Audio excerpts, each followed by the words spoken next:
అంటే మన పాత జీవితమును బ్యాప్టిజం ద్వారా పాతిపెట్టి నూతన జీవితం అనేది ప్రారంభించినప్పుడు కొన్ని విషయాలు మనము ప్రాముఖ్యంగా తెలుసుకోవాల్సిన అవసరం ఉన్నది. దాంట్లో ప్రాముఖ్యమైనది ఏమందంటే మరి knowing the word of God, దేవుని యొక్క వాక్యమును తెలుసుకుంటా. అది దేవుని యొక్క వాక్యము అనేది దేవుడు ఇచ్చిండు అనేది ఒక సాధారణమైన పుస్తకము అని, ఒక సాధారణమైన గ్రంథం అని మనము ఇది అనుకుంటే అది కొంచెం పొరబడినట్టే. ఇది సాధారణమైన పుస్తకం కానీ గ్రంథం అనేది కాదు. ప్రపంచంలో చాలా గ్రంథాలు ఉన్నవి, వాటికి ఎవరు కూడా దేని కూడా పరిశుద్ధ గ్రంథం అని పేరు లేదు. కేవలము దేవుని యొక్క వాక్యమునకే అది పరిశుద్ధమైన గ్రంథం అని ఉన్నది. పరిశుద్ధ గ్రంథము, హోలీ బైబిల్ అని ఉంటుంది. హోలీ బైబిల్. మరి ఈ హోలీ బైబిల్ను మనం ఎంతగా వాడుతున్నాము అనేది అంటే దాని గురించి ఎక్కువగా మనం తెలుసుకుంటే, దాని యొక్క వాల్యూ దాన్ని తెలుసుకుంటే, దాని యొక్క విలువను తెలుసుకుంటే, కీర్తనకారుడు ఏమంటాడంటే బంగారము కంటేను వెండి కంటేను విలువైనది అంటాడు. జుంటి తేనె అంటే విలువలో ఆ రీతిగా వర్ణించున్నాడు. ఎందుకంటే దావీదు మహారాజు ఆ మాట అన్న, సొలొమోను రాజు అన్న, ఎవరైనా కూడా వాళ్ళకు కావలసినంత బంగారం ఉండే, వాళ్ళకు అసలు లెక్క లేకుండా వాళ్ళ దగ్గర అసలు వాళ్ళు తూకం వేయడం కూడా వారు బంద్ చేసినారు. అంత బంగారం విస్తారంగా దేవుడు వాళ్ళకి ఇచ్చిన, ఎక్కడ చూసినా దోపుడు సొమ్ము. మరి వాళ్ళు జయించినప్పుడు అక్కడ సొమ్ము తెచ్చుకోవడం, ఆ బంగారం తెచ్చుకోవడం, లేకుండా కప్ప రీతిగా వేరే వాళ్ళు ఓడిపోయిన రాజులు కూడా వాళ్ళకు బహుమానములుగా ఇచ్చుడు, అనేక రీతులుగా బంగారం అనేది. కానీ దానికంటే కూడా ఇప్పుడు ఎంతో విలువైంది. ₹1,00,000 అంటున్నారు, పెరుగుతూనే ఉన్నది రోజుకు రోజుకి. అది ఒక బంగారం కొనాలంటే ఎంతో ఆలోచిస్తూ ఉంటాం. ఒక తులము అంటాం, 10 గ్రాములు, అదే అది గాలిలో ఫ్యాన్ కింద పెడితే ఎగిరిపోతుంది. దానికంటే కూడా విలువైంది. అప్పుడు ఆ కాలంలో వాళ్ళే ఆ రీతిగా బంగారము కంటేను వెండి బంగారముల కంటేను విలువైనది అంటాడు. రుచిలో అయితే జుంటి తేనె దారుల కంటే మధురమైనది అంటాడు.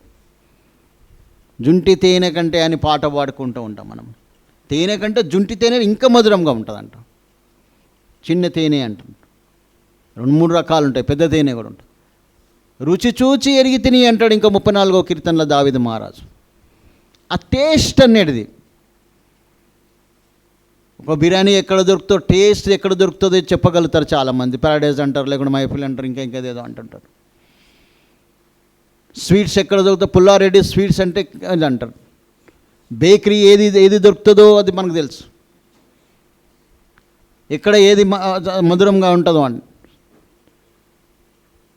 అదే మా దేవుని వాక్యంలో రుచి చూచి ఎరుగుతున్నామంటే ఈ రకంగా దేవుని యొక్క వాక్యమును మనం ఎంతగా తెలుసుకుంటే అంత వాల్యూ దాన్ని తెలిస్తే, అంత రుచి మనం ఒకవేళ ఆస్వాదిస్తే తప్పకుండా దాన్ని దినంలో చదువుతూ ఉంటాం అన్నట్టు. మనము చదివే సేవకులు చెప్తూ ఉంటారు, చదవడం కాదు ధ్యానించడం అనే ఇంకొక స్టెప్ పైకి ఎక్కాలి, ధ్యానించాలి. సో కాబట్టి ఈ రకంగా దేవుని వాక్యం తెలుసుకుంటా అనేది చాలా ప్రాముఖ్యమైన విషయం. ప్రాముఖ్యమైనది ఏంటంటే దీని యొక్క ఆథర్, దీని యొక్క రచయిత, ఈ గ్రంథకర్త ఎవరంటే ఏ గ్రంథం రాసినా కూడా దాని గ్రంథకర్త ఒకరు ఉంటారు. కానీ ఈ గ్రంథకర్త ఎవరంటే దేవుడే. ఈ యొక్క పరిశుద్ధ గ్రంథకర్త దేవుడే, జీవాధిపతి అయిన దేవుడే. మరి ఆయన ఏంటంటే మనకందరికీ ఆ దేవుడే సృష్టికర్త అయి ఉన్నాడు. ఆదికాండం మొదటి వచనం తెలుసు, ఆది యందు దేవుడు భూమి ఆకాశములను సృష్టించాను, అంతే. అదే అందులోనే మొత్తం వచ్చేసింది, అంతే. భూమి ఆకాశములను సృష్టించేసిండు ఆయన, అంతే. అదే మాదిరిగా ఏంటంటే ఆయన ఒక గొప్ప విమోచకుడై ఉన్నాడు. యెషయా గ్రంథము 60:16లో కూడా ఆయన గొప్ప విమోచకుడై ఉన్నాడు. Is a redeemer, is a creator. ఆయననే ఒక గ్రంథకర్తగా రాసిన. అదే మాదిరిగా ఆయన న్యాయాధిపతి అయిన దేవుడు, అయిన న్యాయమూర్తి అయి ఉన్నాడు. ఈ లోకంలో ఎవరైనా అన్యాయం న్యాయమూర్తి కూడా అన్యాయం చేయవచ్చు, కానీ అన్యాయమైన తీర్పులు ఇవ్వచ్చు, కానీ కానీ ఆయన తీర్పు ఎప్పుడు న్యాయముగా ఉంటుంది అంతే. అది ఏ రకంగా కూడా అన్యాయం, కానీ ఏ కోణాలు చూసినా కూడా, ఎన్ని యాంగిల్స్లో చూసినా కూడా నీకు అన్యాయమైనది దోచదు. ఆయన ఆలోచనలు వేలే, ఆయన గంభీరమైన ఆలోచనలు అనేది కీర్తనకారుడు అంటాడు. గంభీరమైన ఆయన ఆలోచనలు అంతే. నీకు ఆలోచన చెప్పి నీకు ఉపదేశం నిచ్చేదను అంటాడు. ఆలోచన, ఈజ్ ఎ గుడ్ కౌన్సిలర్. గొప్ప ఆలోచనకర్త అయిన న్యాయాధిపతి అయిన దేవున్నాడు. ఆదికాండం 18వ అధ్యాయం 25వ వచనం ఉంటాడు, నీవే కదా న్యాయ తీర్పు తీర్చువాడవని. కాబట్టి ఈ రకంగా ఏంటంటే మనకు తెలిసిన విషయాలే ఇవన్నీ. దాదాపుగా మనకు తెలియదు ఏం లేదు. దేవుడే గ్రంథం రాసిండంట, దేవుడు నాకు ఇచ్చిండు. నేను చాలాసార్లు పంచుకుంటూ ఉంటాను, షేర్ చేసుకుంటాను. నేను క్రిస్టియన్ ట్రూత్ సెంటర్లకు వెళ్ళినప్పుడు అక్కడ ఒక కోడ్ చదివినాను. ఇది మానవునికి దేవునికి ఇచ్చిన ప్రేమ లేఖ, లవ్ లెటర్ అని ఉన్నది. ఆ లవ్ లెటర్ను, దేవుడు నీకు ఇచ్చిన లవ్ లెటర్, ఎందుకంటే ఆయన పెళ్లి కుమారుడు, పెళ్లి కుమార్తె అయిన నీవు నేను అయి ఉన్నాం. ఆ పెళ్లి కుమారుడు పంపిన ఆ ఉత్తరమును మనము, ఆ లెటర్ను ఏ రీతిగా మనము చదువుతున్నాం, ఆస్వాదిస్తున్నాం. సో కాబట్టి ఏంటంటే మరి మానవ రీతిగా రాసిన గ్రంథాలను ఒకవేళ చూస్తూ ఉంటే వాళ్ళు ఆ బుక్ చదువుతా పబ్లిష్ చేయాలని ఎంతగానో ఆత్రపడుతూ ఉంటారు. వాళ్ళు ఫంక్షన్స్ చేస్తూ ఉంటారు. ఒక ఆథర్ ఒక బుక్ రాస్తే దాన్ని ఫంక్షన్ చేసి ఓపెన్ చేస్తారు. దాన్ని ఓపెనింగ్ సెరమనీ అని పెద్ద బేలను పిలిపించి దాన్ని ఎంతగా గంభీరంగా చేస్తూ ఉంటారు. సో అంతకంతే విలువైనది ఏంటంటే ప్రాముఖ్యమైనది బైబిల్ గ్రంథం. మామూలుగా మరి కొంతమంది షేక్స్పియర్ కానీ గొప్ప రచయితలు ఉన్నారు. మన తెలుగులో కూడా చాలామంది కవితలు, రామాయణం, మరి భారతంలో రాసిన ఎన్నో కవితలు చాలా రకాలుగా ఉన్నాయి. న్యూస్ పేపర్స్ వస్తూ ఉంటుంది, ఎడిటర్స్ అందులో రాస్తూ ఉంటారు, తమ అభిప్రాయాలు రాస్తూ ఉంటారు. సో ఈ రకంగా ఏంటంటే మరి బైబిల్ అన్నిటికంటే బైబిల్ చదవడము చాలా ప్రాముఖ్యం. ఇంట్రెస్ట్ ఉండకపోవచ్చు, ఆదికాండం 5వ అధ్యాయం వస్తే అదే రిపీట్ అవుతూ ఉంటుంది. కానీ దాంట్లో కూడా చాలా గొప్ప మర్మాలు ఉంటాయి. ఒకవేళ ధ్యానిస్తే నీకు ఒకవేళ జ్ఞానం కొద్దుగా ఉంటే నన్ను అడుగుమన్నాడు. ఆ జ్ఞానము అనేది నీకు కావాలంటే, నీకు అర్థం చేసుకోవాలంటే నీకు దేవుడు తప్పకుండా అర్థం చేస్తాడు. మరి ఇక్కడ వాక్య పరిచర్య చేస్తూ ఉంటాడు. బ్రదర్ కృష్ణ గారు ఏం చదివారు? బైబిల్ వాక్యం ఎన్నోసార్లు చదువుతూ ఉంటాడు. ఏం క్వాలిఫికేషన్? 4th class చదివిండంట. బైబిల్ చదువుతూనే ఉంటాడు. ఎందుకంటే ఆయనకు ఆ యొక్క రుచి అనేది ఆయనకు అది తెలిసిపోయింది. అది బ్రదర్ జేమ్స్ క్వాలిఫికేషన్స్ ఏముంది? చక్కగా వాక్యం చెప్తాడు, బుక్స్ అన్నీ చదువుతూ ఉంటాడు, నాలెడ్జ్ ఎక్వైర్ చేసుకుంటాడు. దేవుడు ఇచ్చిన ఆ జ్ఞానమును ఆయన దేవుని వాక్యముకు ఉపయోగపడుతుంది. రవి బ్రదర్ ఏం చదివిండు? సాధారణంగా చదివిండ్రు, వాళ్ళు మామూలుగా చదవడం వస్తే అంతే. రాజు బ్రదర్ ఏం చదివిండు? They don't have any qualifications. ఏం క్వాలిఫికేషన్ లేదు. మరి మీరు BA MBA ఎన్నో చేస్తూ ఉన్నారు. మరి దేవుని వాక్యం చదవడానికి, దేవుని వాక్యం సాక్ష్యం చెప్పంటే ఎవరు చెప్పరు ఇక్కడ. మరి నువ్వు ఇంటర్వ్యూ పోయినప్పుడు నోరు మూసుకొని ఉండకుంటావా? కొందరైతే డే అండ్ నైట్ అదే పని చేస్తూ ఉంటారు, మాట్లాడుతూనే ఉంటారు. అంటే అది వాళ్ళ ప్రొఫెషన్, నో ప్రాబ్లం, తప్పేం లేదు. ఆన్లైన్ జాబ్ చేస్తూ ఉన్నారు ఇప్పుడు ఈ మధ్యకాలంలో, వర్క్ ఫ్రమ్ హోమ్ చేస్తూ ఉన్నారు. మాట్లాడకపోతే నీకు జీతం వస్తుందా? మరి దేవుని గురించే మనం చెప్పండి అయ్యా. దేవుని వాక్యం మరి ఏదన్నా నీకు దేవుని వాక్యం చదువుకున్నావా, దేవుని వాక్యం ఏ రీతిగా ప్రయోజనం అని సాక్ష్యం చెప్పమంటే ఒకరు లేవరు. పేరు పెట్టి బలవంతంగా లేపి చెప్తా ఉంటారు. సో ఈ రకంగా ఏంటంటే ప్రభునందు ప్రియులారా, దేవుని వాక్యం చదివితే నువ్వు తప్పకుండా చెప్పగలవు, తప్పకుండా నువ్వు మాట్లాడగలుగుతావు. ఎందుకంటే ఇక్కడ నిలబడి నేను చాలాసార్లు అడిగినా కాబట్టి ప్రతిసారి అడగడం నాకు ఇది విసుకనిపిస్తున్నది, వినే వాళ్ళకు కూడా కొంచెం విసుకనిపించవచ్చు. దాని బదులు ఒకసారి చదివితే మీరు డెఫినెట్గా ఒక మాటనన్న దేవుని గురించి మీరు చెప్పగలరు. ధైర్యం అనేది నీకు రాగలుగుతుంది. ఎందుకు ఒక్క మాట చెప్పలేమా? జీవనోపాధి కొరకు అంత ప్రయాసపడుతూ ఉన్నాము. దేవుని కొరకు ఒక మాట నువ్వు చెప్పకపోతే అది ఎవరికి ఏ రకంగా ఉపయోగపడుతుందో తెలియదు. ప్రభునందు ప్రియులారా, దేవుడు ఎప్పుడేం మాట్లాడతాడో తెలియదు, ఎవరితోనేం మాట్లాడతాడో తెలియదు, ఎవరికి ఏం అవసరం ఉంటుందో తెలియదు. ఎవరో ఒకరు దుఃఖంతో వచ్చి ఉంటారు ఆ రోజు. ఆ సమస్యతోనే వచ్చి ఉంటారు. ఆ సమస్యని ఒకవేళ సాక్ష్యం చెప్తే వాళ్ళకు గొప్ప ఆదరణ అనేది కలుగుతూ ఉంటుంది.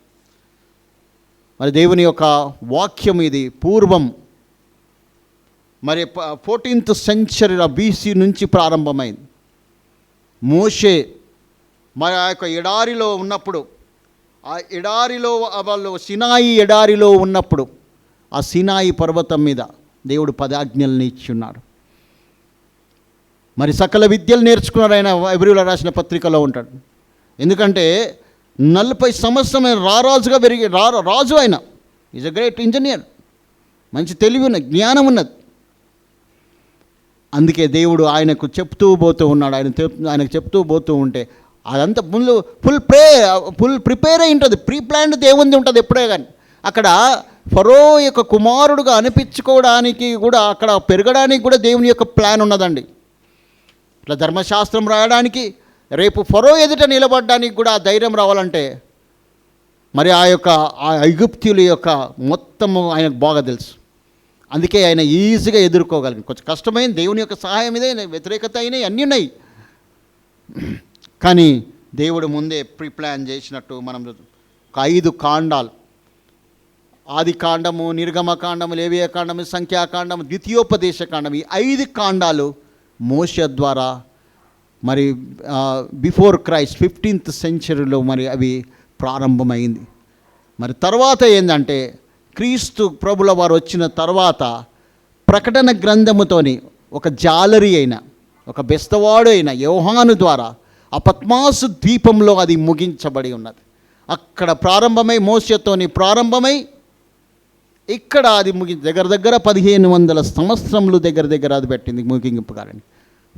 1500 ఇయర్స్ లాగా అంతవరకు అది భద్రపరచబడ్డదంటే దేవుని యొక్క ప్లాన్ ఎంత ఉన్నదో చూడండి. ఎంతగా దేవుడు అది మనకిచ్చి ఉన్నాడో దాని విలువను ఒకసారి గ్రహించాలని ప్రభు పేరిట మీకు మనం ఇచ్చేస్తున్నాను. సో కాబట్టి ఈ రీతిగా 66 పుస్తకాలుగా కుదించిండ్రు. అంతే 66 పుస్తకాలు కూడా కుదించిన. ఎందుకంటే ఒక సంచి చిన్నగా ఉన్నది అనుకోండి, దాంట్లో మన వస్తువులు ఎక్కువన్నాయంటే దాంట్లో అన్ని కుక్కుతూ ఉంటాం. ఎందుకంటే యోహాను సువార్తలో ఆఖరి అధ్యాయం అంటాడు, ఆయన చేసిన కార్యంలో ఈ భూమి అయినా సరిపోదంట, సముద్రం అంట, సిరా కూడా ఇంకని కూడా సరిపోదంట రాయడని కూర్చుంటే. కాకపోతే మన తెలివి కూడా, మన జ్ఞానం కూడా అంతు పట్టదు. ఒక లిటిల్ కొద్దిగా శాంపుల్గా రీతిగా మనకి సరిపోతుంది మన జ్ఞానానికి. ఎందుకంటే ఆయన అనంత జ్ఞాని అయి ఉన్నాడు ఆయన. మన జ్ఞానం ముఖ్యం అంతా ఉన్నది, మన జ్ఞానానికి సరిపోతుంది ఇది. ఈ సరిపోయేదాన్ని కూడా మనం ఎంతగా ధ్యానిస్తున్నామో, ఎంతగా చదువుతున్నామో, ఎంతగా దాంట్లో ఆనందిస్తున్నామో, ఎంతగా దాన్ని విలువ గ్రహించినామో, ఎంతగా దాన్ని రుచిగా గ్రహించున్నామో, ఒక్కసారి మనల్ని మనం ప్రశ్న వేసుకుందాం, క్వశ్చన్ వేసుకుందాం. బిజీ బ్రదర్, నాకు టైం సరిపోదు కాదు, నీకు ప్లాన్ లేదు, నీకు షెడ్యూల్ లేదు, ఎప్పుడు ఏం చేయాలనో షెడ్యూల్ లేదు. అంతేగాని టైం లేదా కాదు. టైం అందరికీ ఒకటే అండి. ప్రైమ్ మినిస్టర్కి మొదలు పెడితే, చీఫ్ మినిస్టర్కి మొదలు పెడితే ప్రతి ఒక్కరికి ఒకటే టైం ఉంటుంది. అందరికీ 24 గంటలు ఉంటాయి. కానీ ఎట్లా వాడుకుంటున్నామో ఆ టైం, విలువైన టైంను ఎట్లా వాడుకుంటున్నామో మన చేతిలో ఉంటుంది. సో కాబట్టి ప్రభునందు ప్రియులారా, మరి ఇది 40 మందితో వ్రాయబడి ఉన్నది. 40 persons. మరి అనేకమైన వృత్తులు, ప్రొఫెషన్స్ కలిగిన వారితో దేవుడు రాయించారు. ఒకరితో రాయించలే, 40 మెంబర్స్తోని వాయించున్నాడు. సో ఈ రకంగా 40 వివిధ వృత్తులలో ప్రొఫెషన్స్ గలవారు వాళ్ళు. ఫిషర్మ్యాన్స్, డాక్టర్ లూక్, పరిశుద్ధ లూకాసు వార్త, అపోస్తుల కార్యం రాసింది డాక్టరే. ఆ డాక్టరే ఆయన చనిపోయి తిరిగి లేచినండి రాసిన్నాడు. డాక్టర్ నమ్మరు సాధారణంగా, కానీ పరిశుద్ధాత్మ దేవుడు ఆయననే, ఆ దేవాది దేవుడు ఆ డాక్టర్నే ఎన్నుకొని ఒక లూకాసు వార్త అనేది రాసి ఉన్నాడు. దేవుని యొక్క అద్భుతాలు చూడండి, ఎంత చక్కగా, ఏ రకంగా, ఎంత ప్లాన్గా ఆయన ఇచ్చిండో ఒకసారి మనం ఆలోచిద్దాం. సో డాక్టర్తోని, పశువుల కాపరితోని కూడా, పశువులు కాసుకునే కాపరితోని కూడా, ఆమోస్తోని కూడా వ్రాయించినాడు. నేను ఏ ప్రవక్త దగ్గర శిష్యుని కాను అంటని రాస్తూ ఉంటాడు ఆయన.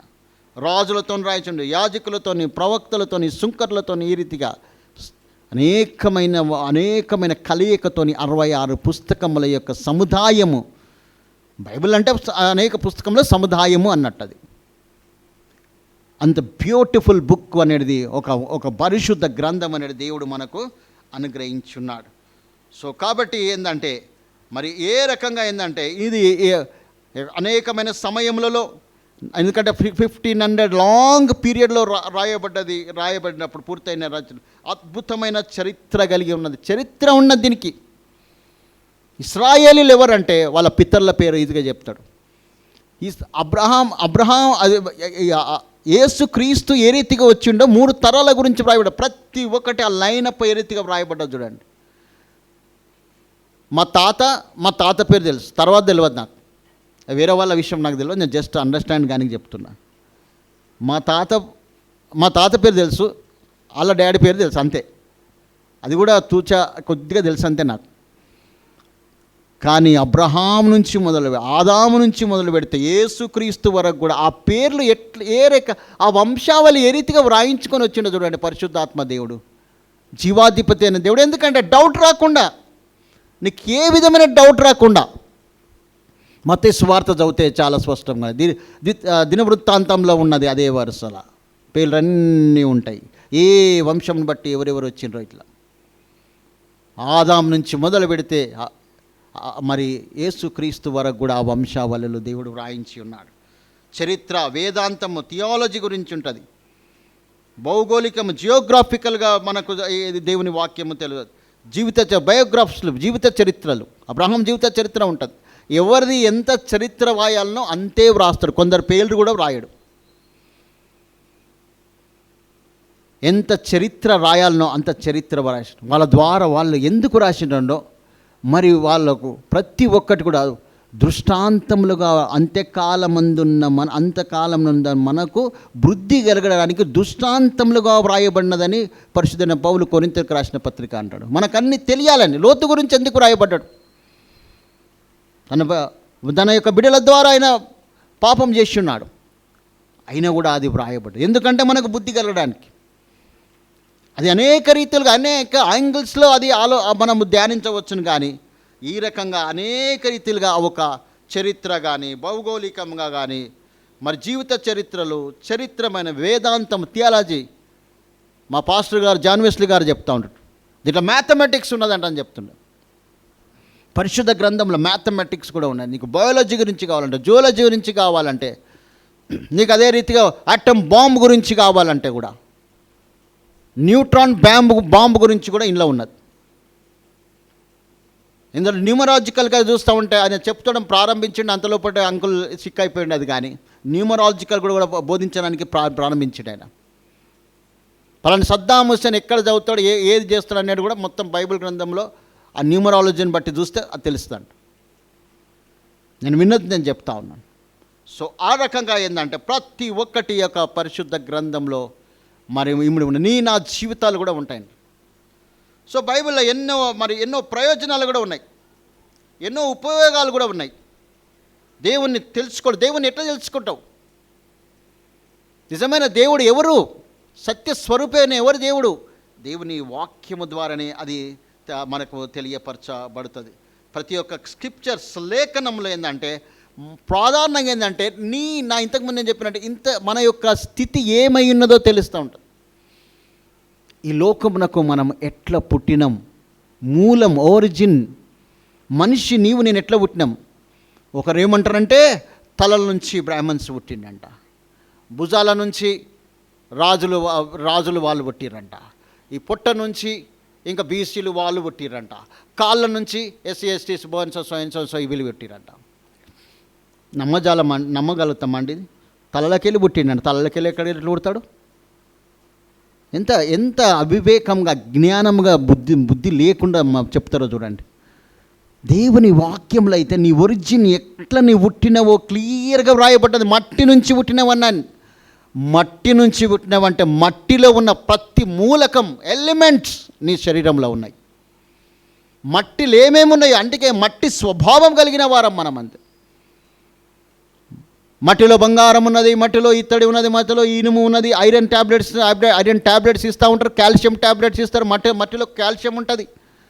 అనేక రీతిమైన అద్భుత రీతిగా నీ యొక్క శరీరము నిర్మితమైనది. నీవు కలుగజేసిన విధము చూడగా భయమును ఆశ్చర్యమును కలుగుతున్నది అంటాడు దావీదు మహారాజు. అద్భుతం అండి. ఏ డాక్టర్ కూడా ఇంతవరకు ఏమీ అర్థం కాదు. రీసెర్చ్ చేస్తూనే ఉన్నారు. దేవుడు చేసిన ఈ యొక్క శరీరమును ఇంకా స్టడీ చేయడానికి రీసెర్చ్ చేస్తూనే ఉన్నారు. వానికి బుర్రకు ఇంకా ఎక్కుతనే లేదు. అందుకే చెప్పిన మన జ్ఞానము ముత్యమంతా ఉన్నది. ఇక ఆయన కార్డియాలజిస్ట్ అంటే స్పెషల్గా ఇది అంటాడు, ఒకటి గుండె గురించే చూస్తాడు. బ్రెయిన్కి ఒక న్యూరాలజిస్ట్ అంటే బ్రెయిన్ అందే చూస్తాడు, ఇంకా ఏం తెలియదు. వేరే తెలిసి ఉంటుంది, నాలెడ్జ్ ఉంటుంది, కానీ ఆయననే స్పెషలైజ్డ్ ఉంటాడు. ఆయన కలుగజేసిన వాటికి ఇన్ని బ్రాంచెస్ చేసుకున్నారు, ఇంకా అర్థం కావడం లేదు. సో ప్రభునందు ప్రియులారా, ఆ రీతిగా మనం ఏ రకంగా పుట్టినామంటే మట్టి ద్వారా పుట్టి ఉన్నాం.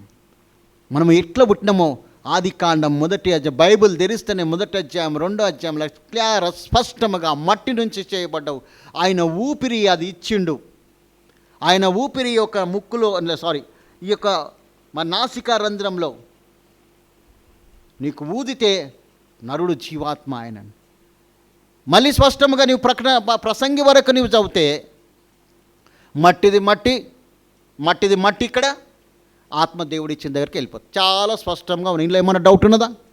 ఇంత స్పష్టంగా ఏ చదువు రాని ఎవరికైనా కూడా అర్థమైపోతుంది.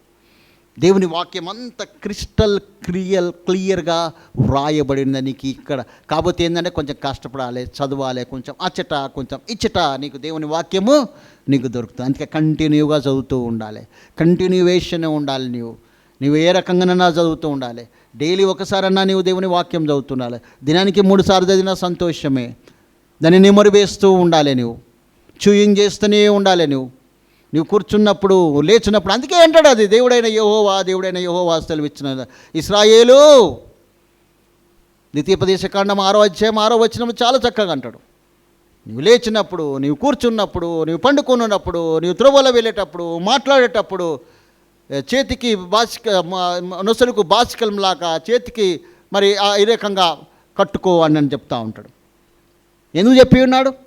నీ పిల్లలకు నేను చెప్పాలి అంటని చెప్తాడు, అంతే. ఇవన్నీ ఎందుకు ఆజ్ఞాపించినాడు? ఎందుకంటే మనం తప్పిపోతూ ఉంటాం, పడిపోతూ ఉంటాం. సో అందుకే దేవుడు అంత 10 సార్లు పదే రిపీట్ చేస్తూ ఉంటాం.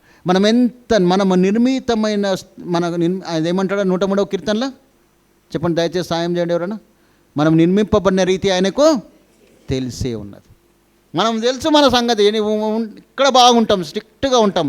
ఆ గడప దాటిందంటే నాకంటే మించినోడు ఎవరు లేరు అంటాం. ఇది మన పరిస్థితి. అందుకే ఆ వాక్యము అనేది కంఠభూషణ, నా కుమారుడా నా మాటలను కంఠభూషణముగా ధరించుకొనుము అంటాడు. తన కుమారునికి చెప్తుంది. మొదటి సామెతలో చెప్తూ ఉంటాను కదా, ఈ మధ్యకాలం మొదటి సామెతలు చదువుతూ ఉంటే. లేకుంటే వాళ్ళ లోకము అనేది తీసుకుని వెళ్ళి మనం దోపిడీ చేద్దాము, దొంగతనం చేద్దాం, మనం పంచుకుందాము అని ఈ రీతిగా చెప్తారు అంటారు.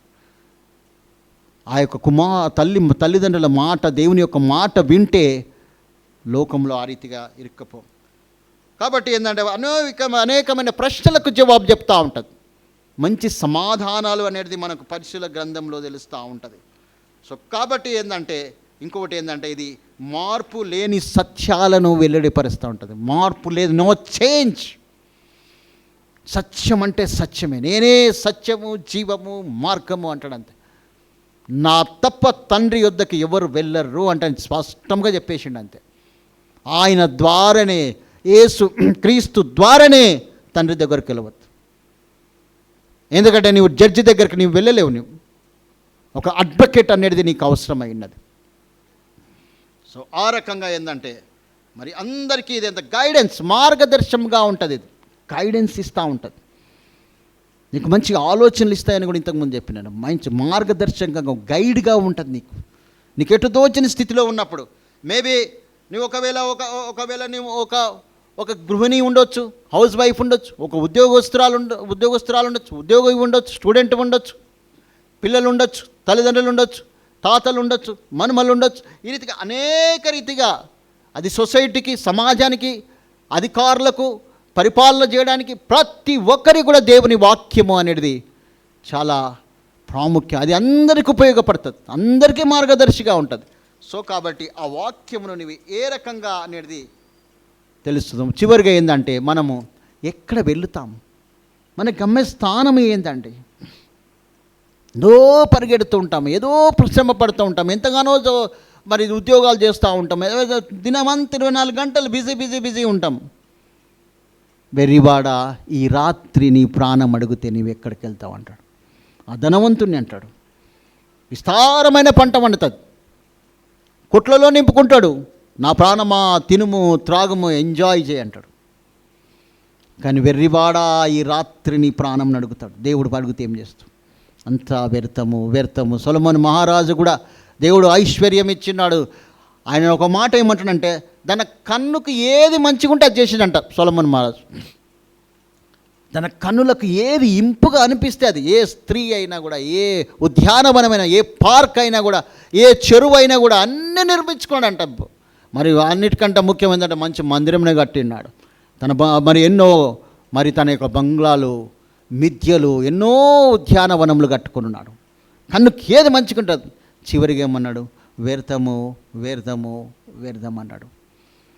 సో కాబట్టి ప్రభునందు మనం ఎంత ఇదైనా కూడా మన గమ్యస్థానము ఎక్కడ అనేది గ్రహించవలసినది. లోకంకు తెలియదు, దేవుని వాక్యము తెలియదు, దేవుని యొక్క సత్యమైన దేవుడు సృష్టికర్త దేవుణ్ణి తన కన్న తండ్రిని, తనకు జీవం ఇచ్చిన తండ్రి ఎవరైతే ఎరుగరో వాళ్ళకి తెలియదు. కానీ నీకు నా గమ్యస్థానం దేవుని వాక్యము తెలుస్తుంది. ఈ యొక్క నీ సమాధి తర్వాత నీ ప్రయాణం ఎక్కడో దేవుని వాక్యము స్పష్టంగా క్లియర్గా చెప్తుంది. ఒక నిమిషం కన్ను మూస్తేనే దేవుని అంగీకరించి, దేవుని వాక్యానుసారంగా నడుచుకొని, దేవునికి విధేయతగా ఉండి, ఇతరులకు సహాయం చేస్తూ, ఇతరులను ప్రేమిస్తూ, దేవుని యొక్క లక్షణాలు కలిగి ఈ లోకంలో నీవు జీవిస్తే, ప్రవర్తిస్తే, అప్పుడు నీవు ఈ లోకంలో కన్ను మూస్తేనే దేవుని సన్నిధానంలో నీవు ఉంటావు. అది క్రైస్తవులకు, ఈ పరిశుద్ధ గ్రంథము చదివే విశ్వాసులకు దేవుడిచ్చిన ఆధిక్యత అయినది.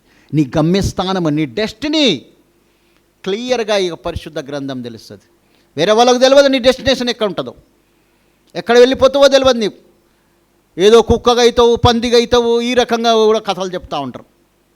నువ్వు ఈ జన్మలో మంచి కార్యాలు చేస్తే మంచి జంతువు పుడతారంట, మంచి వ్యక్తిగా పుడతారంట. పాపం చేస్తే కుక్కగా పందిగా అది పుడుతుంది. ఇది వాళ్ళ యొక్క ఫిలాసఫీ ఆ రీతిగా ఉంటుంది. కానీ దేవుని యొక్క ఫిలాసఫీ, దేవుని యొక్క వాక్యం స్పష్టంగా నువ్వు ఆయన ఉన్నట్టుగానే ఆయనను చూస్తావన్నాడు. ఎంత గొప్ప భాగ్యమో చూడండి. ఇక్కడ దగ్గర ఆరు సామ్రాజ్యాలన్నీ కూలిపోయినాయి ప్రభునందు ప్రియులారా. ఐగుప్తు సామ్రాజ్యం పోయింది, బబులోను సామ్రాజ్యం వెళ్ళి మరి కాలగర్భంలో కలిసిపోయింది, గ్రీక్ సామ్రాజ్యం కలిసిపోయింది, అలెగ్జాండర్ ద గ్రేట్ గ్రీక్ సామ్రాజ్యం కలిసిపోయింది, రోమా సామ్రాజ్యం కాలంలో కలిసిపోయింది. రోమా సామ్రాజ్యం ఇప్పుడున్నదా? కింగ్డమ్ ఇప్పుడున్నదా? లేదు. కొన్ని రోజులు రష్యా దేశము సామ్రాజ్యంగా ఏలింది, ప్రపంచాన్ని ఏలినట్టు చేసింది. ఇప్పుడు అమెరికా దేశం వెళ్తూ ఉన్నది. ఈ రకంగా ప్రపంచం మన సామ్రాజ్యాలన్నీ వెళ్ళిపోయినాయి. కానీ దేవుని యొక్క సామ్రాజ్యము, కింగ్డమ్, పరలోక రాజ్యము అది స్థిరమైనది. అంతే, అది 1000 ఏళ్ల పరిపాలన ఉంటుంది. అది దేవుని యొక్క ప్లాన్ అయి ఉన్నది. ఆ ప్లాన్కు అనుకూలంగా నేను జీవిస్తున్నాము. ఆ ప్లాన్ గురించి, దేవుని యొక్క ప్లాన్, దేవుని యొక్క ప్రణాళిక నీకు అర్థం కావాలంటే అప్పుడు అనగలవు సొలొమోనులాగా వ్యర్థము వ్యానిటీ అనగలుగుతావు. వ్యర్థం ఇదంతా అంటాం. సూర్యుడి కింద జరుగుతున్నదంతా వ్యర్థం అనగలుగుతావు. ఆ పరలోకం గురించి నీవు ధ్యానిస్తే, ఆ పరలోకం యొక్క నీకు అర్థమైతే ఈ లోకంలో తుచ్చమైన దానిగా నీవు భావిస్తూ ఉంటావు. అది 1000 ఏళ్ల పరిపాలన. అది వీళ్ళ పరిపాలనన్నీ పోయినాయి. వీళ్ళ పరిపాలనన్నింటినీ, భూమి పుట్టినప్పటి నుంచి పరిపాలనని, బబులోను సామ్రాజ్యం నుంచి కూడా మాదీయ పార్షియా సామ్రాజ్యాలు కూడా అన్ని కాలగర్భంలో కలిసిపోయినాయి. కానీ దేవుని యొక్క రాజ్యమే స్థిరమైనది అని దేవుని వాక్యము ప్రకటిస్తూ ఉన్నది.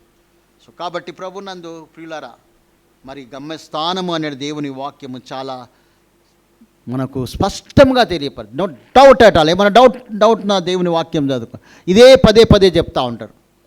శాశ్వతమైన రాజ్యం కొరకు, అనిత్యుడైన దేవుడు. ఆయన ఎన్ని ప్రణాళికలు చేసినా మనకు అన్నీ తెలుసు. యేసుక్రీస్తుని ఎందుకు పంపించిండో తెలుసు. అబ్రహాం, ఇస్సాకు, యాకోబులను ఎందుకు ఎన్నుకున్నాడో తెలుసు.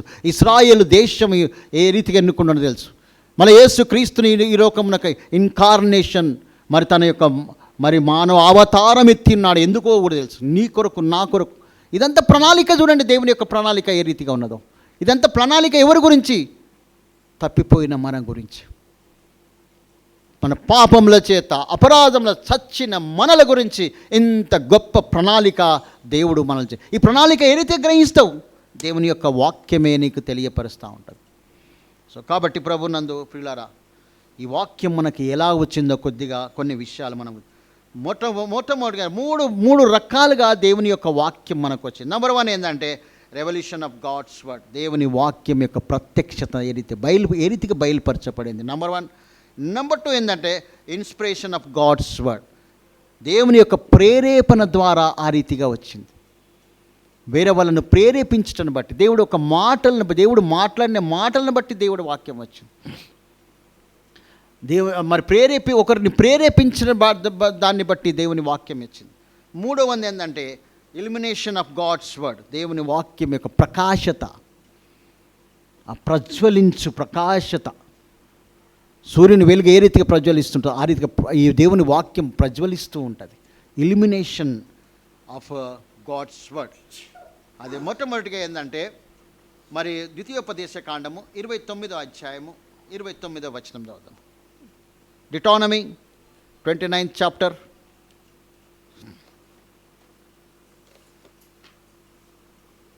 తీసినామా? చదవండి ఎవరన్నా ఒకరు. రహస్యములు మన దేవుడైన యెహోవాకు చెందును. అయితే ఈ ధర్మశాస్త్ర వాక్యములన్నిటి అనుసరించి నడుచుకొనున్నట్లు బయలుపరచబడినవి. రివీల్డ్ అని ఇంగ్లీష్లో ఉంటుంది. ఇక రివీల్డ్, బయలుపరచబడినవి. అమ్మా చెప్తాదమ్మా. ఎల్లప్పుడూ మనవియు మన సంతతి వారి యొగ్నని చెప్పుతారు. చాలమ్మా, సమయం తక్కువ ఉంటుంది కాబట్టి. రహస్యములు మన దేవుడైన మనము ఈ ధర్మశాస్త్ర వాక్యములన్నింటినీ అనుసరించి నడుచుకున్నట్లు బయలుపరచబడినవి. రివీల్డ్ చేసినాడు, ఆయననే రివీల్ చేసినాడు. లేకుంటే ఎట్లా తెలుస్తుంది మనకు? అది దేవుని వాక్యం అనేది సత్యమైనది అనేది ఏ రీతిగా తెలియపరుస్తుంది? మానవుడు, ఫర్ ఎగ్జాంపుల్ ఒకటి చూద్దాం. ఏంటంటే మానవుడు 6వ దినమున చేయబడ్డాడు. 5 దినాలు ఏ రీతిగా తెలుస్తుంది? 5 దినాల యొక్క సృష్టి ఈ 6వ దినమున సృష్టింపబడిన మనిషికి, నరునికి ఏ రీతిగా తెలుస్తుంది? అది దేవుడే తెలియపరచాలి, దేవుడే రివీల్ చేయాలి. అది ఎవరి ద్వారా చేసిండు అంటే మోషే ద్వారా. మోషేకు తెలియపరిచిండు ఆయన. ఎంత చక్కగా దేవుని యొక్క వాక్యం, ఎంత చక్కగా దేవుని యొక్క వాక్యము మనకి ఇవ్వబడ్డదండి. ఈ బ్యూటిఫుల్ వాక్యమును మనకి ఇవ్వబడి, ఏ విధమైన డౌట్ లేకుండా మనకి ఇవ్వబడ్డది. కాబట్టి మనం ఇంకా ఎంత చక్కగా చదవాలనేది అదే అభిలాషతోనే, ఆశతోనే నేను మీకు చెప్పడం జరుగుతుంది. సో కాబట్టి ఈ రీతిగా ఏంటంటే మరి దేవుడు ఈ యొక్క ఆథర్స్తోని, రచయిలతోని మాట్లాడితే వాళ్ళు అది రాయడం జరిగింది. అదే రకంగా ఏంటంటే దేవుని యొక్క ఏ భాషలో మాట్లాడతాడు? హెబ్రీ భాషలో మాట్లాడతాడా? అరామిక్ మాట్లాడతాడా? గ్రీక్ మాట్లాడతాడా? దేవదూతల భాషలతో మాట్లాడతాడా? దేంతో మాట్లాడతాడు? ఏది మాట్లాడినా కూడా వాళ్ళ సొంత భాషలో అది అర్థమవుతుంది. బ్రదర్ జేమ్స్ లాస్ట్ సండే జ్ఞాపకం చేసిండు కదా, ఎవరు? జాషువా పాస్టర్ది.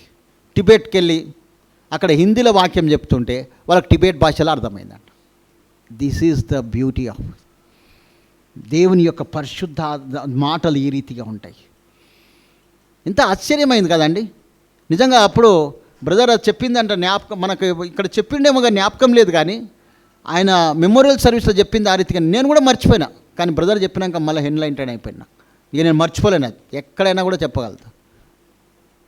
ఎందుకంటే అది నాకు ఏదైతే ఒక మాట నాకు నచ్చుతుందో నా సబ్కాన్షియస్లో అది ఇది అయిపోతుంది, రిజిస్టర్ అయిపోతుంది. మంచి మాటలు ఎప్పుడే కానీ వింటే ఏమంటే అది ఎన్లైట్ అయిపోతుంది, ప్రకాశింపబడతామంట. ఎంత చక్కని మాట బ్రదర్ చెప్పింది, మళ్ళీ నేను రిపీట్ చేయగలుగుతాను.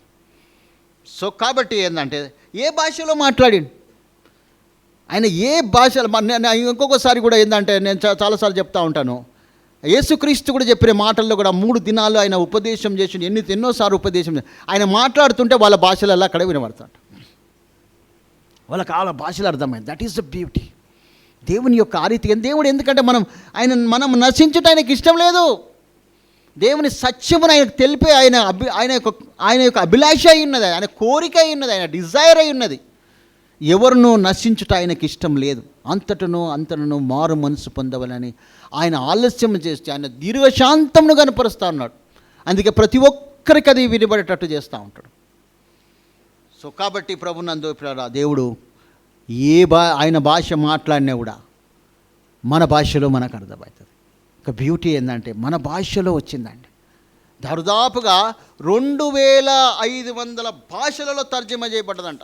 ఇది గిన్నీస్ బుక్ ఆఫ్ రికార్డ్స్లో ఎక్కిందంట ఈ బైబిల్ గ్రంథం ఒకటి. 2500 భాషలలో ట్రాన్స్లేట్ అయిందంట. 6 బిలియన్ బైబిల్స్ ఎప్పుడుదో ఉంటుంది. 6 బిలియన్ బైబిల్స్ ప్రింట్ అయినాయి అనేకమైన భాషల్లో. 6 బిలియన్ అంటే 100 crore, ఒక్క బిలియన్ 100 crores అంట. ఎన్ని సున్నాలు వేసుకుంటే వేసుకో. ఆఖరికి లంబాడి భాషలో కూడా దేవుని వాక్యం తయారైంది. ఎంత బ్యూటీ చూడండి. ఇంతగా ఇది ఒక విషయం ఏంటంటే, ఈ బైబిల్ గురించి ఒక విషయం నేను చెప్తాను. ఏంటంటే వాల్టేర్ అనేట ఆయన ఏమన్నాడంటే, ఒక రచయిత. ఈయన ఏంటంటే ఫ్రెంచ్ ఫిలాసఫర్ 18th centuryలో వాల్టేర్. ఒక 100 years తర్వాత ఈ బైబిల్ ఉండదంటని చెప్పిండంట. ఏమన్నాడు? 100 years తర్వాత ఈ బైబిల్ అనేది భూప్రపంచం మీద ఉండదని చెప్పినాడు. కానీ ఏంటంటే ఆయన ఇల్లే బైబిల్ డిస్ట్రిబ్యూషన్ డిపోర్ట్ అయిపోయిందంట తర్వాత. దేవుని యొక్క వాక్యం అంత గంభీరమైనది. ఆయన అన్నాడంటే, ఆయన గొప్ప రచయిత, స్కాలర్ అయినా ఈ బైబిల్ ఉండదని చెప్పిండంట. ఆయన చనిపోయిన తర్వాత ఆయన ఇల్లే Bible printing machine, Bible printing ఇల్లులా మరి స్టోర్ చేయడానికి ఈ రీతిగా మన క్రిస్టియన్ ట్రూత్ సెంటర్ లాగా ఆ రీతిగా అయిపోయిందంట. ఇది దేవుని యొక్క కార్యములు ఈ రీతిగా ఉంటాయి. సో కాబట్టి ప్రభునందు మళ్ళీ తిరిగి వస్తే ఏ రకంగా అంటే సమూయేలుతో ఏ రీతిగా మాట్లాడిండు. చిన్న బాలుడు ఆయన అప్పుడు స్వరం దేవుని తెలియదు. ఏలి దగ్గరికి వెళ్తాడు, ఎందుకంటే ఆయన విన్నది ఏలి దగ్గరనే. చిన్నవాడు, బాలుడు. ఇక్కడ కూడా మనం రాస్తుంటాం, లార్డ్ స్పీక్ అంటని చెప్తుంటాం కదా, రాసుకున్నాం. అదే వాక్యం. ఏలి దగ్గరికి వెళ్తాడు. కాదు నాయన, 2 సార్లు, ఒకసారి 2 సార్లు చెప్తాడు, 3వసారి చెప్తాడు, అమ్మా ఇది దేవుని స్వరం, చిత్తం ప్రభు అంటాడంతే. స్పీక్ లార్డ్ స్పీక్ మీ పాట కూడా వాడుకుంటుంటాం మనం. సో కాబట్టి ఏంటంటే దేవుడు డైరెక్ట్గా స్వరంతో మాట్లాడుతూ ఉంటాడు. కొన్నిసార్లు దేవదూతల ద్వారా మాట్లాడుతూ ఉంటాడు. గాబ్రియేల్ దూతతోని మరియకొచ్చి చెప్తా ఉంటాడు, దయాప్రాప్తురాల నీకు రక్షకుడు యేసు అనే రక్షకుడు నీలో పుట్టబోతున్నాడని దేవదూత వచ్చి చెప్తుంది. అజ్ఞానులు హేరోదు అంటాడు, మీరు పూజించి రండి నా దగ్గరికి అంటే కలలో వాళ్ళకి చెప్పి వారు త్రోవ తప్పించి ఉన్నాడు. అనేక రీతిలుగా దేవుడు మాట్లాడతాడు. యోసేపు కళల ద్వారా మాట్లాడినాడు. ఫరో రాజుకు కళలు వచ్చినాయి, నెబుకద్నెజరు కళలు వచ్చినాయి. దర్శనాల ద్వారా మాట్లాడతాడు. అనేక రీతిలుగా ఆయన మాట్లాడతాడు.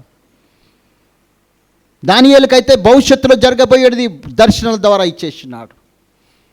పరలోక దృశ్యంలో యోహానుకు చూపెట్టి ఉన్నాడు. నేను చెప్పినది గ్రంథంలో రాసి ఉంచమని చెప్తాడు. సో కాబట్టి ప్రభునందు ఈ రీతిగా అనేక రీతిలుగా దేవుని కళల ద్వారా, దర్శనాల ద్వారా మరి దేవుని వాక్యం అనేది కొర్నేలు విషయంలో కూడా చూస్తే, ఇక్కడ కొర్నేలు ప్రార్థన చేస్తుంటాడు. అక్కడ పేతురుకి ఏం చేస్తుంటాడు, ఆయనకు మరి లంచ్ ఏదో సంథింగ్ ఏదో భోజనం లేట్ అవుతుంది, మేడగదికి వెళ్ళి ప్రార్థిస్తుంటే దర్శనం చూపెడతా ఉంటాడు. ఇక్కడ కొర్నేలు ప్రార్థన, అక్కడ పేతురు దర్శనం ద్వారా కూడా మాట్లాడతాడు దేవుడు.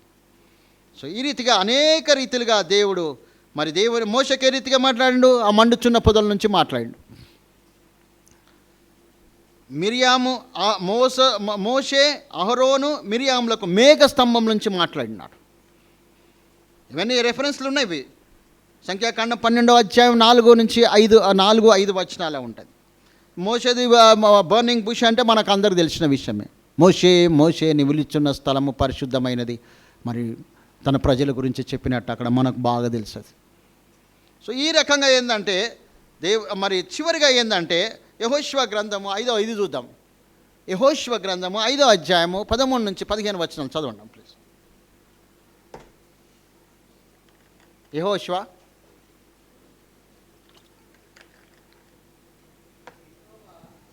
యెహోవా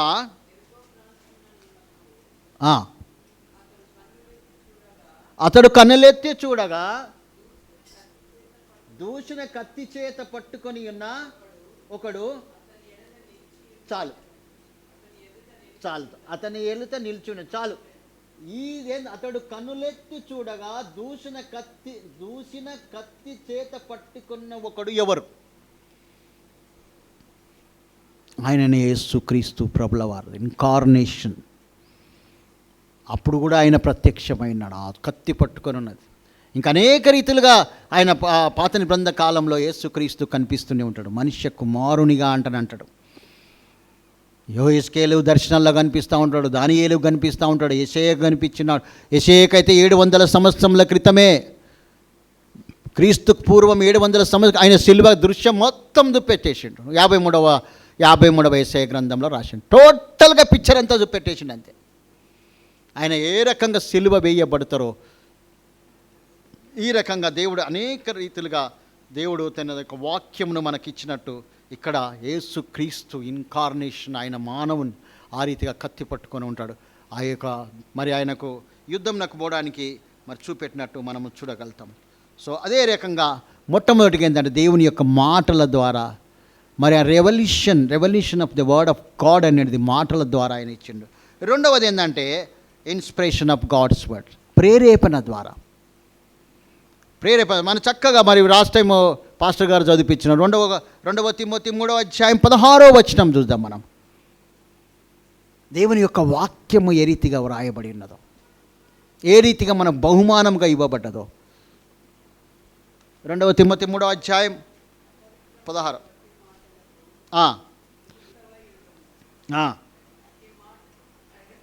కాదు 3:16. దైవజనుడు సన్నద్ధుడై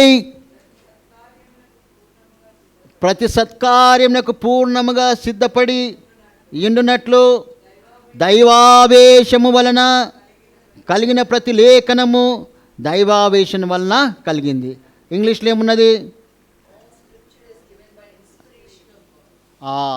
గాడ్ బ్రెత్ అని ఇంకో దాంట్లో ఉంటుంది. గాడ్ బ్రెత్, గాడ్ ఊపిరితోని,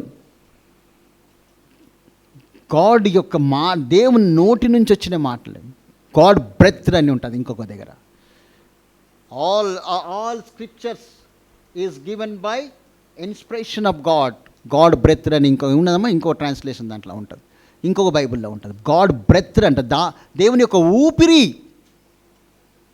కానీ దేవుని వాక్యము ఆ రీతిగా ఉన్నది. అదే రకంగా ఏంటంటే 2వ పేతురు ఏ రీతిగా వ్రాయబడ్డదో మనం చూద్దాం. 2వ పేతురు 1వ అధ్యాయం 20-21 వచనం కూడా రాయము. మనకు తెలిసిన విషయం బ్రదర్ చెప్పండి. ఏలయనగా ప్రవచనము ఎప్పుడునూ మనిషిని ఇచ్చని బట్టి కలగలేదు, కానీ మనుషులు పరిశుద్ధాత్మ వలన ప్రేరేపింపబడిన వారై దేవుని మూలముగా, అంటే దేవుని మూలంగా ఒరిజిన్, దేవుని మూలముగా, దేవుడే ఆధారం. వాళ్ళకు ఆ ఇన్స్పిరేషన్ ఇస్తాడు, ఆ గైడెన్స్ ఇస్తాడు, ఆ మాటలు ఇస్తాడు, లేకుంటే కంటెంట్ ఇస్తాడు, అది ఆ యొక్క విషయం ఇస్తాడు. తర్వాత వాళ్ళ యొక్క భాషను బట్టి దాన్ని వ్రాస్తూ ఉంటారు. ఫస్ట్ దేవుడే ఆ యొక్క గైడెన్స్ ఇస్తూ ఉంటాడు, దేవుడే ప్రేరేపిస్తూ ఉంటాడు. ఎవరు ప్రవచన ఇచ్చని బట్టి కలగలేదండి. దేవుని వాక్యం ఇది ఎవరో ఇష్ట ప్రకారం షేక్స్పియర్ గ్రంథాలు రాసినట్టు, లేకుంటే ఏదో కల్పనా కథల్లాగా రాయలేదండి. తమ మనుషుని యొక్క ఇచ్చని బట్టి, తమ ఇష్టం, తనకి ఏది మంచిగా ఉంటుందో దేవుడు ఏది చెప్పితే అది వాళ్ళు ప్రేరేపింపబడి, అది వాళ్ళ కలము ద్వారా, వారి యొక్క పెన్ ద్వారా అది వ్రాయబడ్డది. ఇదే 2 పేతురు 3వ అధ్యాయం 1-2 వచనాలు కూడా చదవండి.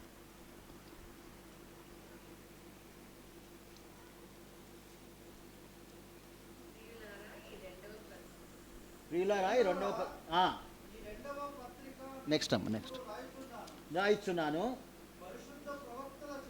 పరిశుద్ధ ప్రవక్తల చేత పూర్వమందు పలుకబడిన మాటలు, చాలు బ్రదర్, పూర్వమందు పలుకబడిన మాటలను, పూర్వమందు పలికిన మాటలను తెలియపరుస్తున్నా అంటాడు. అదే మాదిరైన పరిశుద్ధుడైన యోహాను పరిశుద్ధుడైన పౌలును కూడా ప్రస్తావిస్తూ ఉంటాడు. ఇదే 2 పేతురు 3వ అధ్యాయం 15వ వచనంలో 15-16 వచనాలు ఉంటాయి. మరియు ఎంచుకొనుడి, అలాగూ మన ప్రియ సహోదరుడైన పౌలు కూడా తనకు అనుగ్రహింపబడిన జ్ఞానము చొప్పున మీకు వ్రాసి ఉన్నాడు. పరిశుద్ధుడైన పౌలు కూడా దానికి ధృవపరుస్తూ ఉన్నాడు, సర్టిఫై చేస్తూ ఉన్నాడు. ఆయన రాసింది కూడా ఇదే అంటాడు. సో కాబట్టి ఇది ఇన్స్పిరేషన్ ఆఫ్ గాడ్ ద్వారా, దేవుని యొక్క ప్రేరేపణ ద్వారా దేవుని వాక్యము మనకు వచ్చిన్నది. ఇది మనుషుల ఇచ్చలను బట్టి కలగలేదండి. చివరిగా ఏంటంటే థర్డ్ వన్ ఏంటంటే ఇల్యుమినేషన్ ఆఫ్ గాడ్స్ వర్డ్, అంటే దేవుని యొక్క వాక్యం యొక్క ప్రకాశత, ఆ వెలుగు ఏ రీతిగా వచ్చింది.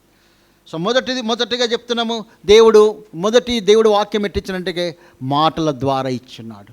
రెండవది ఏంటంటే మనుషులను ప్రేరేపించి, ఆ ప్రేరేపణ అనేది మరి దేవుడు గాడ్ బ్రెత్, ఆ ప్రేరేపణను బట్టి దేవుని యొక్క వాక్యం మనకు వ్రాయబడి ఉన్నది. మూడవది చాలా ప్రాముఖ్యమైనది ఏంటంటే ఇది ఏ రకంగా అంటే ఇది మానవుని యొక్క హృదయానికి అర్థమయ్యేటట్టు అర్థం కావాలి. ఏదో నువ్వు సపోజ్ ఇప్పుడు ఫర్ ఎగ్జాంపుల్ కొన్ని మంత్రాలు చదువుతూ ఉంటారు, మంత్రాలు అది చదువుతారు, ఎవరికి ఏం అర్థం కాదు, అది అంటుంటారు, మొత్తానికి అది ఎవరికి అర్థం కాదు అది. కానీ ఇది ప్రతి ఒక్క సామాన్య మానవుని కూడా, ఒక ఎడ్యుకేషన్ లేని వారికి, నిరక్షరాస్తులు కూడా చాలామంది బోధకులు, మంచి బోధకులు విన్నాను నేను. ప్రతి ఒక్క ఏం చదువురాని వాళ్ళు కూడా బ్యూటిఫుల్ వాక్యపరిచయం చేస్తారు. ఎందుకు బ్రదర్ పాస్టర్ గారు పెట్టారు మన దాంట్లో, మన గ్రూప్లో ఇమాన్యుయల్ ప్రేయర్, ఒక గుడ్డి అతను వాక్యం చెప్తా ఉన్నాడు. దేని కొరకండి? ఆయన ఎంత మంచిగా చెప్తున్నాడు, వినరా ఎంతమంది? అందరూ వింటారో వినరు నాకు తెలియదు. కన్నులు ఏమైనాకు స్వస్థత కొరక కండి, డబ్బుల కొరక అండి మీరు వచ్చేది? నూతన యెరూషలేము కొరకు పోవాలంటే బోధిస్తుండే ఆయన కన్ను లేవు కానీ ఆ నూతన యెరూషలేము ఆయన చూస్తూ ఉన్నాడు. సో ప్రభునందు ప్రియులారా, మరి మనము ఈ రకంగా ఏంటంటే మానవుని అర్థం కావాలి, అర్థమయ్యేటట్టు ఆ ప్రకాశత, ఆ వెలుగు, ఇది ఈ వాక్యం వెలుగైనది. ఆ వాక్యం మనలోనే వెలిగి మళ్ళీ ప్రతిబింబిస్తుండాలి, తిరిగి వెలుగు అటు వెళ్తుండాలి. ఆ వెలుగును మనం తీసుకొని ఆ వెలుగును మనం ఈ లోకానికి, అందుకే మీరు లోకమునకు దీపమై ఉన్నారు అంటాడు. సామెతల గ్రంథం 6వ అధ్యాయం 23వ వచనం చూడండి. ఆ వాక్యం ఆధారం అది యాక్చువల్గా. సామెతల గ్రంథం 6:23 ఈ ఇల్యుమినేషన్ ఆఫ్ గాడ్స్ వర్డ్ దానికి దీనికి ఆధారం. 23 సామెతలు 6:23. Commandment is a lamp and the law a light.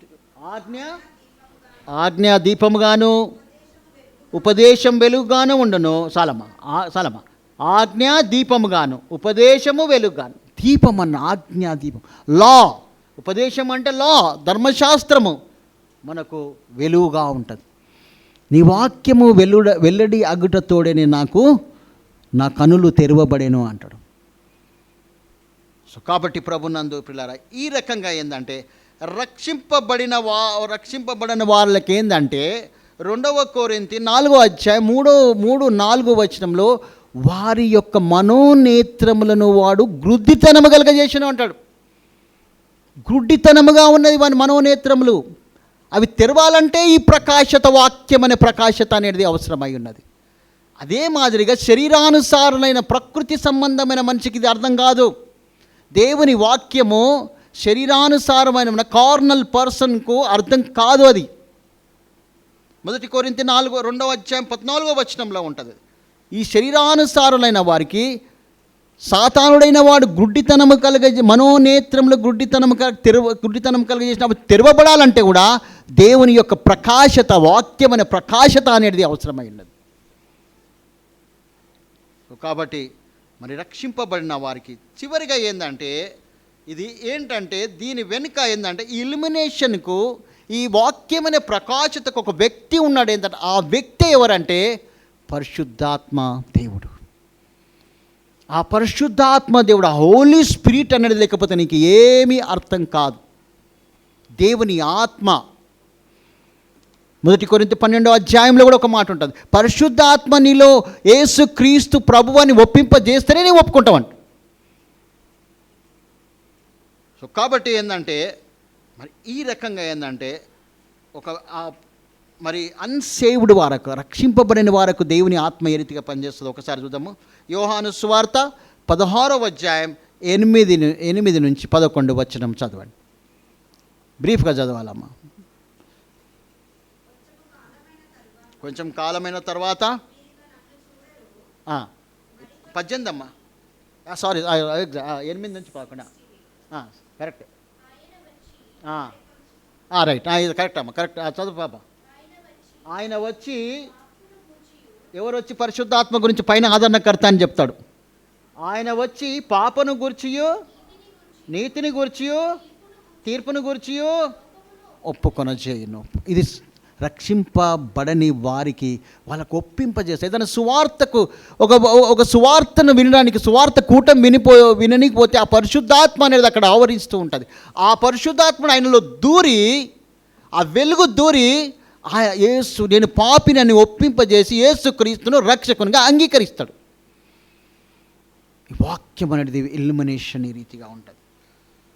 So రక్షింపబడని వారికి ఆ రీతిగా, రక్షింపబడిన మనకు ఏ రీతిగా అంటే 14వ అధ్యాయం యోహాను సువార్త, అదే యోహాను సువార్త 14వ అధ్యాయం 26వ వచనం చదవమ్మా. ఆదరణకర్త అనగా తండ్రి, నా నామమున పంపబో పరిశుద్ధాత్మ సమస్తమును మీకు బోధించి నేను మీతో చెప్పిన సంగతులన్నిటినీ మీకు సుశీలతను చెప్తాను, జ్ఞాపకం చేయను, నా శాంతినే మీకు అనుగ్రహించుచున్నాను. మొత్తం జ్ఞాపకం చేస్తాడు పరిశుద్ధాత్మ దేవుడు. అదే మాదిరి అమ్మ అదే యోహాను సువార్త 16వ అధ్యాయం 13, 14. అయితే ఆయన సత్యస్వరూపి అయిన ఆత్మ వచ్చినప్పుడు మిమ్మల్ని సర్వసత్యములోనికి నడిపించును. ఆయన తనంతట తానే ఏమీ బోధింపక వేటిని వినునో వాటిని బోధించి సంభవింపబో సంగతులను మీకు తెలియజేయును. ఇంకొక ఉదాహరణ చూద్దాం. అపోస్తుల కార్యం 2వ అధ్యాయము 36 నుంచి 41 వరకు కూడా యేసుక్రీస్తు పునరుత్థానుడై ఈ లోకం నుంచి వెళ్ళిపోయిన తర్వాత పరిశుద్ధుడైన పేతురు నిలబడి మరి పరిశుద్ధాత్మ పూర్ణుడై వాక్యము బోధించినప్పుడు, మీ పితరులు మరి యోవేలు చెప్పిన యొక్క ఆత్మ ద్వారా ప్రవచించదరని ఆ వాక్యమంతా యేసుక్రీస్తు గురించి సువార్త చెప్పిన తర్వాత 3000 మంది రక్షింపబడి ఉన్నారు. ఆ వాక్యము వారి హృదయంలో గుణపంలాగా గుచ్చుకుందంట. ఏం పవర్ఫుల్ అంటే పరిశుద్ధాత్మని యొక్క కార్యం ఆ రీతి. 3000 మంది ఒకటిసారి 3 సార్లు బొంకిన పేతురు 3000 మందికి రక్షణ ఇవ్వగలిగి. ఆ పవర్ చూడండి, వాక్యం యొక్క ప్రకాశత చూడండి ఏ రీతిగా. ఆ వెలుగు అనేది వాళ్ళ హృదయంలో గుచ్చుకున్నట్టు మనం చూడగలుగుతాం. సో కాబట్టి ప్రభునందు ప్రియులారా, మనం వాక్యం చదివేటప్పుడు కూడా పరిశుద్ధాత్మ దేవుని యొక్క సహాయం అడగాలి. ప్రభువా, నాకు తెలివి లేదు, నాకు జ్ఞానం లేదు, నేను గ్రహించలేను, నీ వాక్యం గ్రహించడానికి నీ పరిశుద్ధాత్మను నాకు సహాయం చేయమంటే. ఎందుకంటే ఆయన ఆదరణకర్త ఇచ్చినాడు. నేను వెళ్ళుట మీకు క్షేమం అంటాడు 16వ అధ్యాయంలో. నేను వెళ్ళి వేరొక ఆదరణకర్త అయిన సత్యస్వరూపి అయిన పరిశుద్ధాత్మని మీకు ఇప్పుడు పరిశుద్ధాత్మ యుగంలో ఉన్నాం మనం, కృపాయుగంలో ఉన్నాం మనం, పరిశుద్ధాత్మని యొక్క దీంట్లో ఉన్నాం, ఆవరణంలో ఉన్నాం, ఆధీనంలో ఉన్నాం. ఇక్కడనే కాదు, నీ ఇంటి దగ్గర కూడా నువ్వు ఎప్పుడైతే వాక్యం తీసుకొని మోకాళ్ళ నుండి ప్రార్థన చేసి ప్రభువా అని అడుగుతావో, దేవుని యొక్క పరిశుద్ధాత్మను అడిగితే ఆయన సహాయం చేస్తాడు. నీ జ్ఞానంతో చదివితే అర్థం కాదు ప్రభునందు, కొంత మట్టుకు అర్థమవుతుంది. కొందరు యోబు గ్రంథం మీద కూడా మరి పిహెచ్డి చేసిరంట. పరిశుద్ధ గ్రంథం కూడా మీద కూడా పిహెచ్డీలు చేసిండ్రంట. లోక జ్ఞానము కాదండి, ఇది లోక జ్ఞానం కాదు అంటాడు పరిశుద్ధ పౌలు. సో కాబట్టి ఈ రకంగా ఏంటంటే దేవుని వాక్యము మరి మనకు పరిశుద్ధాత్మ ద్వారా మనకు తెలుసు. పరిశుద్ధ పౌలు ఏం రీతిగా చెప్పిండో చూడండి. 1 కొరింథీ 2వ అధ్యాయం 10వ వచనం, చివరిగా వచ్చినాం మనం. 1 కొరింథీ 2వ అధ్యాయం 10వ వచనం.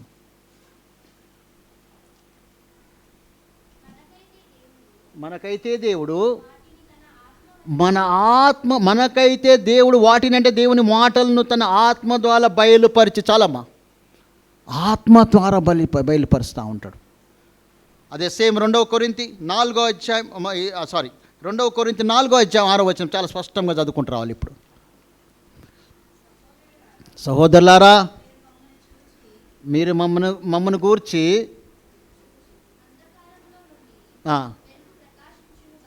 ఇది కరెక్ట్.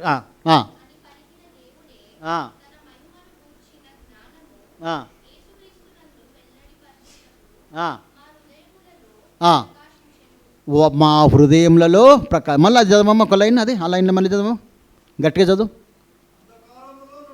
అంధకారంలో నుండి వెలుగు ప్రకాశించునుగాక అని పలికిన దేవుడే తన మహిమను గూర్చిన జ్ఞానము యేసుక్రీస్తునందు వెల్లడిపరచుటకు మా హృదయములలో ప్రకాశించను. మన హృదయంలో కిందనే అది మరి ఈ లోక సంబంధమైన వెలుగు దూత దాని మనోనేత్రం గుడ్డితనం కలగజేసిందని ఉంటుంది దాని కింద. సో కాబట్టి ప్రభునందు ప్రియులారా, ఈ రకంగా ఏంటంటే దేవుని యొక్క వాక్యము మనకు ఇవ్వబడ్డట్టు మనకు తెలుసు. సో ఈ రకంగా ఏంటంటే దేవుని వాక్యము మనకు ఎంత అద్భుత రీతిగా వచ్చిందో. ఆయన మాట్లాడినాడు, ఆయన ప్రేరేపణతోని, ఆయన యొక్క ప్రకాశత మన హృదయంలో, మన గుండెలో అర్థమయ్యేటట్టు, మన హృదయం అర్థం చేసుకున్నట్టు, మన బ్రెయిన్ అర్థం చేసుకున్నట్లు దేవుని వాక్యం ఈ రీతిగా మనకిచ్చినాడు. ఇటువంటి గొప్ప వాక్యమును మనము చదవడానికి ఏ రకంగా మనము టైం కేటాయిస్తున్నామో ఒకసారి మనల్ని మనము పరీక్షించుకుందాం. దేవుడు ఎంత జాగ్రత్తగా మనకి, ఎందుకంటే ఈ యొక్క బైబిల్ గ్రంథం ఎన్నో శ్రమలకు వచ్చిందండి. ఎంతోమంది ఎన్నోసార్లు కాల్చివేయబడ్డదండి. విలియం టిండేల్ అనే భక్తుడు ఏం చేసిండంటే, మరి ఆయన దేవుని వాక్యంను ఆ యొక్క 15th సెంచరీలో ఆ ప్రాంతంలో ఏంటంటే బైబిల్ ట్రాన్స్లేట్ చేయడానికి ఉంటే, మరి బ్రిటన్ ఏం చేసిందంటే, బ్రిటన్ చక్రవర్తి హెన్రీ 8th అనుకుంటా, మరి ఆయనను ఒక చెట్టు మరి ఒక స్తంభానికి కట్టేసి కాల్చివేసినారు. ఆ కాల్చివేయబడ్డప్పుడు ఏమన్నాడంటే, lord open the eyes of the king అని అనేసి, దేవా ఈ యొక్క రాజు యొక్క కన్నులు తెరుము అన్నప్పుడు తర్వాతనే, ఆయన చనిపోయిన తర్వాతనే మరి ఆ రాజుల ద్వారానే కింగ్ జేమ్స్ వర్షన్ అనే బైబిల్ అనేది వచ్చింది మనకు. సో ప్రభునందు ప్రియులారా, ఈ రీతిగా ఎన్నో త్యాగాల కూర్చి బైబిల్ వచ్చిందండి. రక్తం ఎంత ఒలుకబోసిన్నది. ఇంకోటి ఏంటంటే, ఇది ఒక గొర్రెపిల్ల యొక్క రక్తము చే తడవబడిన గ్రంథం అయి ఉన్నది. గొర్రెపిల్ల యొక్క రక్తం యొక్క దేవుని యేసుక్రీస్తు యొక్క రక్తముతే ఉన్నదండి.